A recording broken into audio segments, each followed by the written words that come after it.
ದಿವ್ಯ ಪಂಥವೋ ಶ್ರೀ ಇಂಚಗೇರಿ ಸ್ವರ್ಗವಿಳಿದಾದೋ.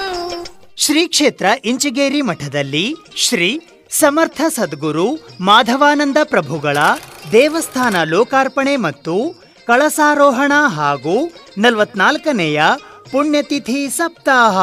ಭಕ್ತರ ಜೀವನ ಪಾವನಗೊಳಿಸಿ ಪಾಪವ ಕಳೆದಾದು. ದಿನಾಂಕ 16ನೇ ಜೂನ್ 2024 ರವಿವಾರದಂದು ಇಂಚಗೇರಿ ಶ್ರೀಮಠದಲ್ಲಿ ಶ್ರೀ ಸಮರ್ಥ ಸದ್ಗುರು ಮಾಧವಾನಂದ ಪ್ರಭುಗಳ 44ನೇಯ ಪುಣ್ಯತಿಥಿ ಸಪ್ತಾಹದ ನಿಮಿತ್ತ ಶ್ರೀ ಸಮರ್ಥ ಸದ್ಗುರು ಮಾಧವಾನಂದ ಪ್ರಭುಗಳ ದೇವಸ್ಥಾನ ಲೋಕಾರ್ಪಣೆ ಹಾಗೂ ಕಳಸಾರೋಹಣ ಕಾರ್ಯಕ್ರಮ. ದಿವ್ಯ